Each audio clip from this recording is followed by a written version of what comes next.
사람들이 어떤 것을 얻기 위해서 노력해서 그것을 얻게 되면 항상 얻는 것만 있는 것이 아니죠.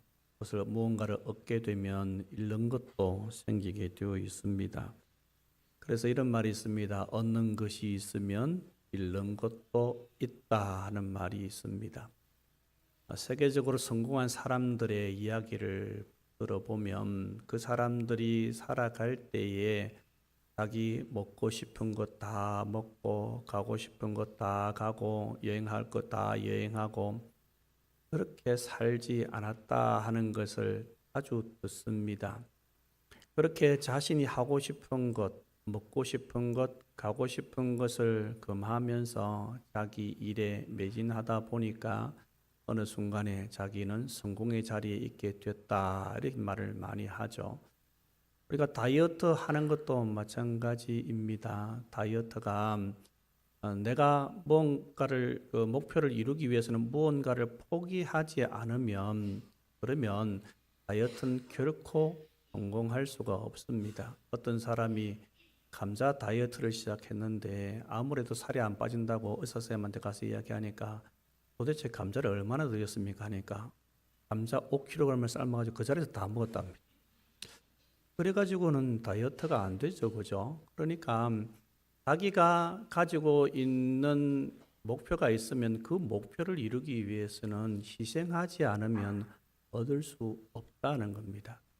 그래서 우리가 살아가는 삶 자체가 어떤 것을 얻으면 또 어떤 것을 잃게 되어 있고 또 다른 것을 얻으면 또 다른 것을 잃게 되는 그런 일들이 참 많습니다. 이 둘째 아들 탕자를 한번 보십시오. 이 탕자가 처음에 아버지 집을 나갔을 때에 좀 의기양양하게 나갔을 것이다. 제가 그런 말씀을 드렸죠. 한번 보십시오. 이 사람한테는 집을 났을 때 얻은 것이 여러 가지가 있는데 그 대표적인 것이 바로 부입니다. 자기가 미리 받을 유산을 다 받아서 이것을 다 팔고 돈으로 바꾸어서 먼 외국으로 갔습니다. 여러분, 돈이 두둑하다는 것은 기쁨이 있다. 제가 여러 번 말씀을 드렸죠. 우리가 뭐 주식을 투자한다, 또 뭐 코인에 투자한다. 이렇게 투자하면서 수익이 얻어지는 것을 보면 굉장히 기분이 좋습니다. 하물며 여러분, 우리가 음료수를 샀을 때 음료수 뚜껑을 딱 닫는데 그 뒷면에 이렇게 적혔습니다. 한 병 더. 얼마나 기분 좋습니까? 그죠? 그 조그만 것도 기분이 좋은데 내 통장에 돈이 불어난다. 얼마나 큰 기쁨이겠습니까? 이 사람은 두둑하게 챙겨서 집을 나섰기 때문에 이 사람한테는 두둑한 돈이 있었습니다. 그리고 또 뭐가 이 사람한테 주어졌을까요? 아버지가 뭐 잔소리를 많이 했는지 안 했는지는 전혀 기록이 되어 있지 않기 때문에 아버지의 성향은 잘 모릅니다. 하지만 그럼에도 불구하고 아버지의 설하에서 떠날 수 있다는 것은 굉장히 큰 자유이죠. 우리가 집에서 보면은 이제 부모님 중에 엄마가 잔소리를 참 많이 합니다. 그죠? 그래서 엄마가 안 계시면 아이고 잔소리 안 듣고 좋겠다 해서 엄마가 며칠 어디를 다녀온다. 그러면 남편도 그렇고 자식들도 그렇고 오예 하면서 자유롭다라고 마음 놓고 TV 보고 게임하고 핸드폰 마음 놓고 하고 그렇게 하죠. 그러다가 결국에는 그것이 자유가 아니라는 것을 알게 됩니다. 집안이 엉망이 되어가는 것을 보게 되죠. 이런 것처럼 둘째 아들 탕자는 집을 떠날 때 아버지의 손 아래에서 이제 더 이상 간섭받지 않고 내 마음대로 살 수 있다 하는 자유를 얻었습니다. 그리고 또 뭘 얻었을까요? 이 사람이 돈이 많으니까 외국에 가서 돈을 어떻게 썼다고 되어 있습니까? 허랑방탕하게 낭비했다라고 그렇게 했습니다. 택시를 탔는데 택시비가 5천 원 나왔어요. 그러면 만 원 턱 주고 마는 겁니다. 5만 원 나왔어요. 보니까 10만 원짜리 그 수표가 있는 겁니다. 아가씨 툭 던지면서 그냥 10만 원 다 하세요. 기분이죠, 그죠? 돈이 많으니까 얼마든지 그렇게 살아갈 수 있는 겁니다. 그렇게 되면 사람들이 어떻게 생각하겠습니까? 야, 저 사람은 큰 부자인가 보다. 요번에 여기 예루살렘에서 어떤 사람이 왔는데 그 사람이 돈 쓰는 걸 물 쓰듯이 해. 돈이 참 많은가 봐. 소문이 쫙 퍼지겠죠. 그래서 돈 많은 부자라는 명성을 얻었을 것이다. 우리가 추측해 볼 수 있습니다. 이렇게 그 탕자가 그런 것들을 얻은 것이 있지만은 또 그 반면에 이 사람이 집을 떠나면서 잃은 것도 있습니다. 뭘 잃었을까요? 그가 아버지로부터 자유는 얻었지만 아버지로부터 얻을 수 있는 보호는 잃어버렸습니다. 그가 큰 돈을 가지고 살았지만은 그 돈이 아니라 아버지 안에서 누릴 수 있는 평안을 잃어버렸습니다. 그리고 이 사람은 집을 떠나는 순간에 아버지의 집을 잃어버렸습니다. 탕자가 먼 외국에서 돈도 다 잃고 돼지 치는 일을 하며 돼지 먹는 쥐엄 열매를 먹고 배불리고자 하지만은 그것도 여의치가 않았습니다. 살아가는 것이 참 힘들었습니다. 그때 그가 당하는 고난은 그를 깨우쳤습니다. 어떻게 깨우쳤습니까? 이제는 아버지께로 돌아가야겠다 하는 그런 생각을 하게 됩니다. 그러면서 이 사람이 한 가지 더 생각을 하는데 우리 18절, 19절 말씀 같이 읽어보겠습니다. 내가 일어나 아버지께 가서 이르기를 아버지 내가 하늘과 아버지의 아들이라 일컬음을 감당하지 못하겠나이다. 나를 품꾼의 하나로 보소서 하리라 하고 탕자는 큰 어려움 속에서 이제 집으로 돌아가야겠다라고 결심하는데 한 가지 걸리는 게 있죠. 그것이 무엇입니까? 아버지한테 내가 때를 써서 재산을 미리 받았는데 이 받은 유산을 가지고 사업하다가 망한 것도 아니고 자기가 허랑방탕하게 살다가 돈을 다 사용했으니 이제 아버지한테 가면은 나는 맞아 죽었다. 얼마나 아버지가 실망하실까? 아버지가 나를 아들로 받아주지 않을 수도 있겠다 하는 그런 생각을 하는 것입니다. 그러면서 내가 이제는 하늘과 아버지께 죄를 지었기 때문에 아버지의 아들이라 일컬음을 감당하지 못하겠다 이렇게 말을 할 것이라 생각하고 합니다. 이렇게 자신이 그렇게 말할 수 있었던 이유는 자기 자신이 가지고 있는 자존심 이런 것들을 다 버린다는 말입니다. 그러니까 아버지한테 들어갈 때 어떻게 한다는 거요? 고개를 숙이고 허리를 숙이고 내가 잘못했다 하는 것을 인정하고 간다는 겁니다. 사람이 자기의 잘못을 인정한다는 것이 그렇게 쉽지가 않습니다. 뻔히 잘못이 보이는데도 불구하고 잘못했다 말하는 것이 참 쉽지가 않습니다. 특별히 가부장적이고 그리고 좀 이렇게 다른 사람을 휘어잡고 이끌어가는 그런 지도자적인 그런 모습을 가지고 있는 남자 같은 경우에는 잘못했다 말하는 것이 죽기만큼 어렵습니다.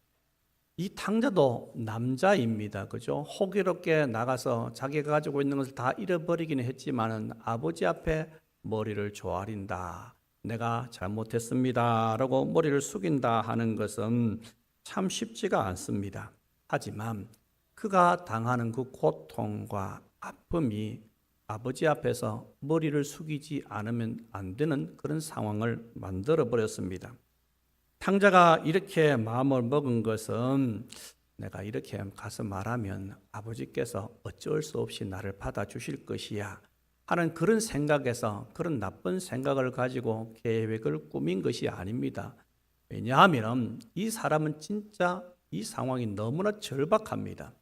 자기가 너무 고통스럽고 힘겹게 살아가는데 이 고통스럽고 힘겨운 이 삶에서 나를 건져줄 수 있는 존재는 아버지밖에 없다.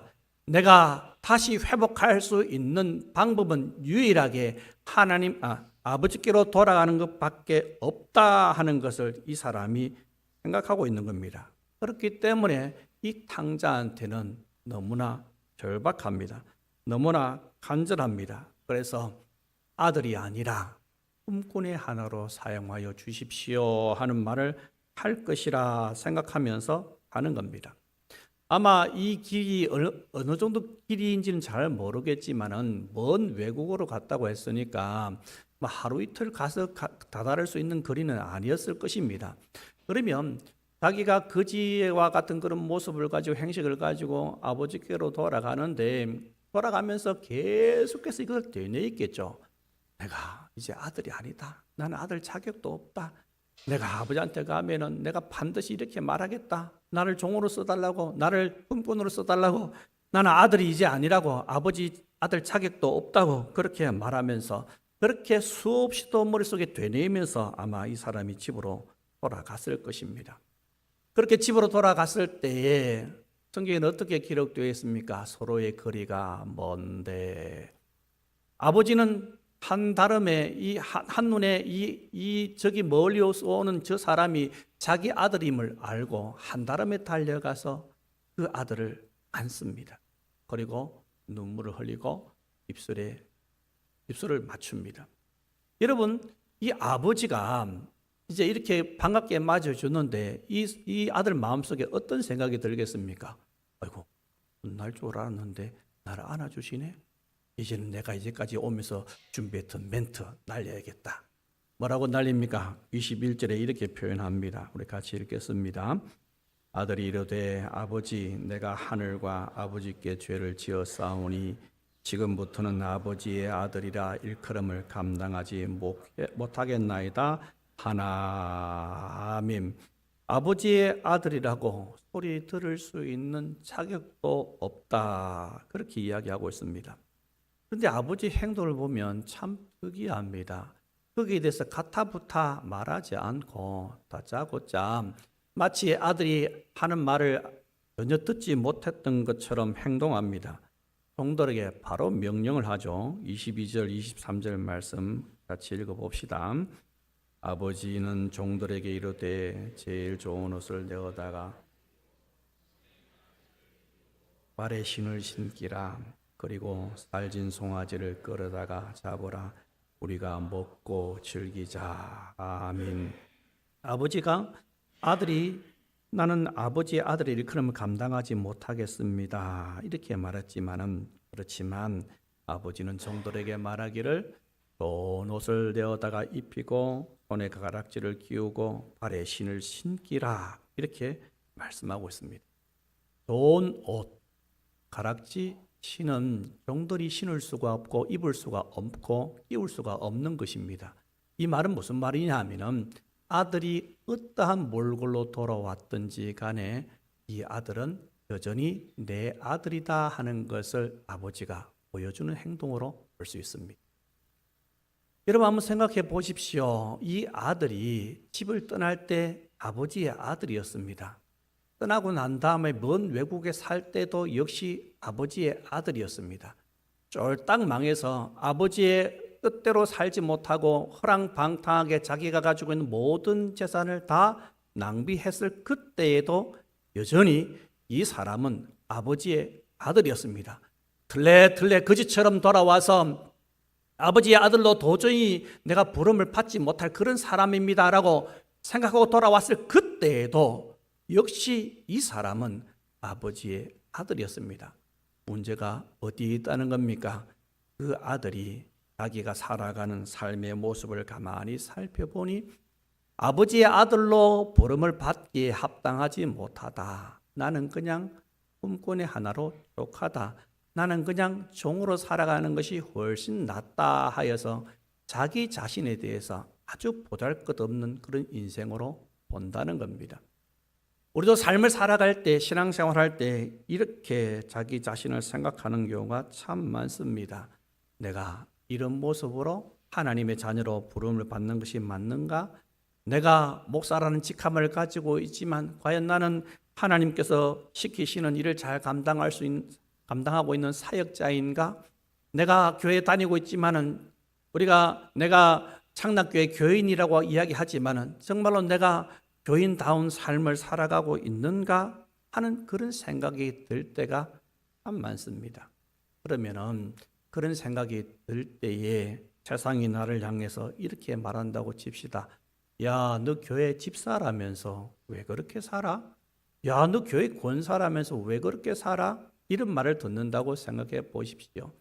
그런 말을 들으면 참 내 삶이 정말로 많이 무너져 있다 하는 것을 우리가 금방 알아차릴 수가 있죠.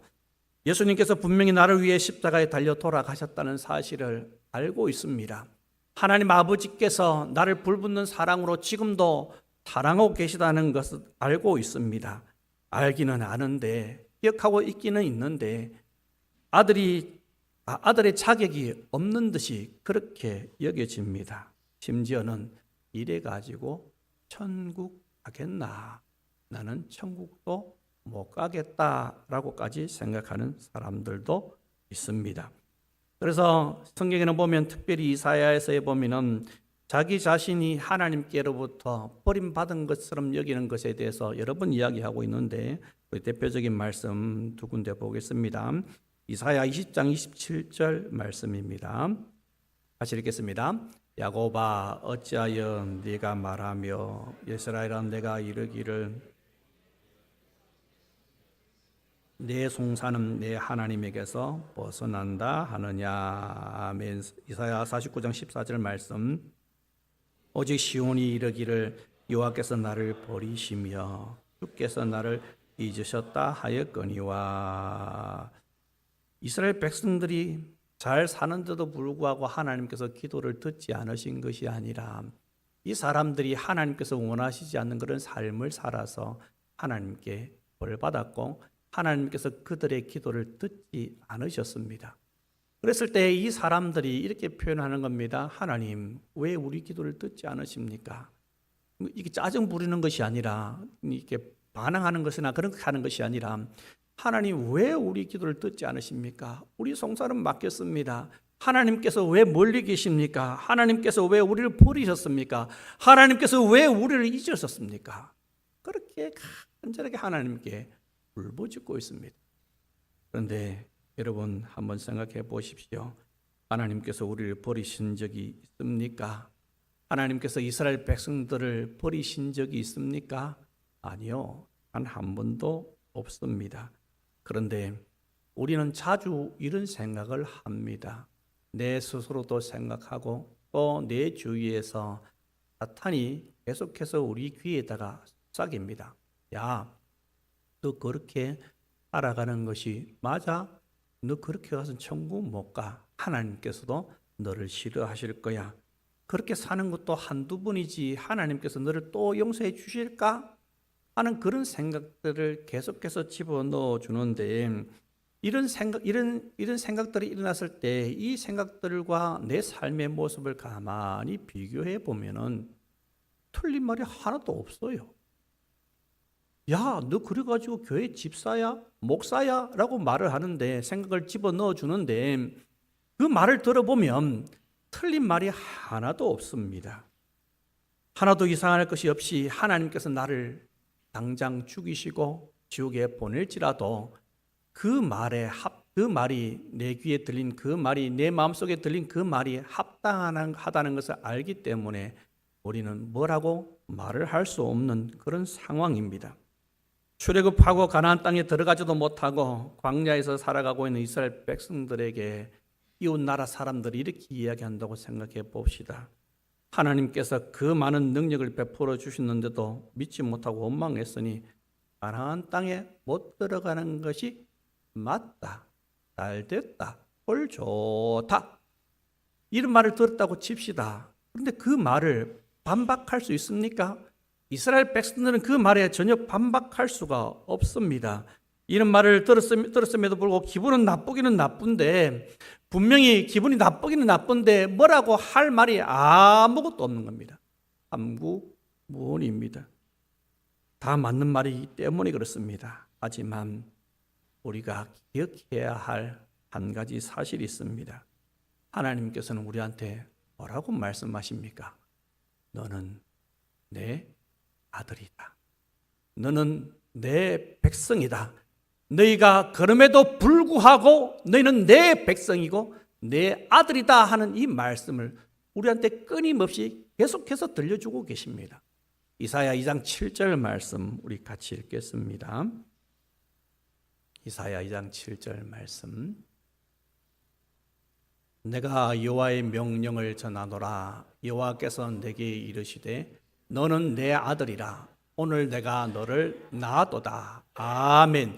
노란색 부분 다시 한 번 더 크게 읽겠습니다. 너는 내 아들이라. 오늘 내가 너를 낳았도다. 한 번 더요. 너는 내 아들이라. 오늘 내가 너를 낳았도다. 아멘. 너는 내 아들이라. 오늘 내가 너를 낳았다. 하나님, 제가 이렇게 열등감이 많은데도요, 너는 내 아들이다. 하나님, 제가 실수해서 계속해서 같은 죄를 범하는데도요, 그래도 너는 내 아들이다. 하나님, 저는 하나님을 부인하기도 했는데요, 그래도 너는 내 아들이다. 하나님께서는 계속해서 우리를 향해서 우리를 너는 내 아들이다 라고 말씀해 주십니다. 이사야 49장 15절에 이런 말씀이 있습니다. 우리 같이 읽겠습니다. 여인이 어찌 그 젖 먹는 자식을 잊겠으며 그들은 혹시 잊을지라도 나는 너를 잊지 아니할 것이라. 아멘. 여인이 자기 자식을 어떻게 할 수 없어서 기를 수 있는 상황이 도저히 되지 못하여서 아기를 다른데 입양을 보냈습니다. 그러면 깨끗하게 잊고 살 수가 있나요? 아니죠.